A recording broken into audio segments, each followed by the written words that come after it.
இப்ப இறந்து போயிருக்கக்கூடிய நடிகர் ராஜேஷ் அவரோட கடைசி நிமிடங்கள் இப்படிதான் இருந்திருக்குது. சொல்லப்போனா அவர் எப்படி உயிர் பிரிஞ்சிருக்குங்கிற மாதிரி எக்கச்சக்கமான விஷயங்களை அவங்க ஃபேமிலி மெம்பர்ஸ் இப்ப அறிவிச்சிருக்காங்க. தமிழ் சினிமால மூத்த நடிகர்கள் ஒருத்தர் இருக்கக்கூடிய ராஜேஷோட மறைவு பல பேருக்கு அதிர்ச்சியை கொடுத்திருக்குது. மே 21ஆம் தேதி உடல்நலக்குறைவு காரணமா காலமாயிருக்காரு.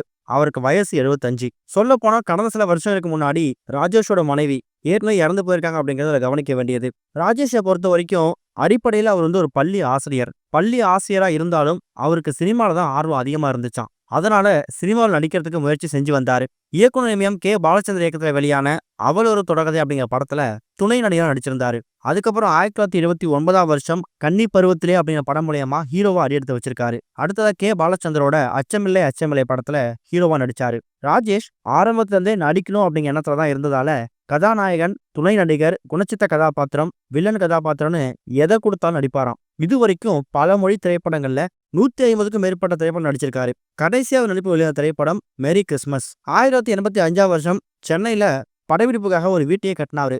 இந்த வீட்டை எம்ஜிஆர் அவர்கள் தான் திறந்து வச்சாராம். இவர் பிறப்புல ஒரு கிறிஸ்தவர் அப்படிங்கிற மாதிரியும் இருந்தாலும் இவருக்கு ஜோதிடத்துல ஆன்மீகத்துல அதிக நாட்டம் இருந்திருக்குதான். ஜோதிடம் சம்பந்தமா எக்கச்சக்கமான விஷயங்கள் ஆராய்ச்சி பண்றது, புத்தகங்கள் எழுதுறது, அது சம்பந்தமான வீடியோஸை வெளியிடுறதுன்னு சொல்லி தன்னோட கடைசி காலகட்டத்தை இப்படிதான் போக்கியிருக்காரு. இன்னொரு பக்கம் எக்கச்சக்கமான ஆயுர்வேதா அப்புறம் சித்தா டாக்டர்ஸை பேட்டி எடுக்கிறது, அவங்க கொடுக்கக்கூடிய டிப்ஸ் எல்லாத்தையும் மக்கள்கிட்ட கொண்டு போய் சேர்க்கறங்கிற விஷயத்தையும் இவர் பண்ணியிருக்காரு. அப்படிப்பட்ட ராஜேஷ்க்கு கடந்த சில வாரங்களாவே உடல்நல பிரச்சனை அதிகமாவே இருந்திருக்குதான். குறிப்பா மூச்சு திணறல் அப்படிங்கிறது அடிக்கடி வர்றதுண்டா. அப்படிதான் மே 29ஆம் தேதி வந்திருக்கக்கூடிய இன்றைய தினமும் அதிகாலை அவருக்கு திடீர்னு மூச்சு திணறல் ஏற்பட்டிருக்குது. அதுக்கப்புறமா ஹாஸ்பிட்டலுக்கு அவங்க குடும்பம் சேர்ந்தவங்க கார்ல அழைச்சிட்டு போறதுக்கு முயற்சி பண்ணிருக்காங்க. போகும்போதே அவர் உயிர் பிரிஞ்சிருச்சான். அதுக்கப்புறமா ஹாஸ்பிட்டலுக்கு கூட்டு போனதுக்கப்புறம் டாக்டர் செக் பண்ணி பார்த்துட்டு இவர் வரும்போதே இறந்து போயிட்டாரு அப்படிங்கறதையும் கன்ஃபார்ம் பண்ணிருக்காங்க. சொல்ல போனா ராஜேஷ் அவர்களோட இந்த கடைசி நிமிடங்கள், திக் திக் நிமிடங்கள் இப்படிதான் இருந்திருக்கு. வீட்டுல மூச்சு திணறலால அவதிப்பட்டவரை ஹாஸ்பிட்டல் கொண்டு போய் எப்படியாவது காப்பாற்றலாம் அப்படிங்கிற நம்பிக்கையோடு தான் அவங்க பசங்க அவர் ஹாஸ்பிட்டலுக்கு அடிச்சு பிடிச்சு கூப்பிட்டு வந்திருக்காங்க. ஆனா வரும்போதே அவர் உயிர் பிரிஞ்சுட்டு அப்படின்னு கேள்விப்பட்டதுக்கு அப்புறமா ஒட்டுமொத்த குடும்பமும் நிலை குலைஞ்சு போயிட்டாங்க.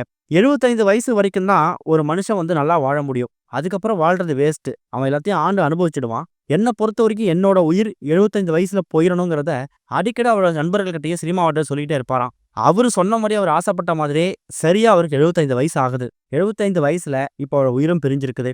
ஒருவேளை இன்னைக்கு மூச்சு திணறல் வராம அவர் எப்பவும் போல இருந்திருந்தாருன்னா கட்டாயம் நம்ம கூட உயிரோட இருந்திருப்பாருங்கிற மாதிரி தான் அவங்க ஃபேமிலி மெம்பர்ஸ் எல்லாருமே ரொம்ப ஃபீல் பண்ணிக்கிட்டு இருக்காங்க.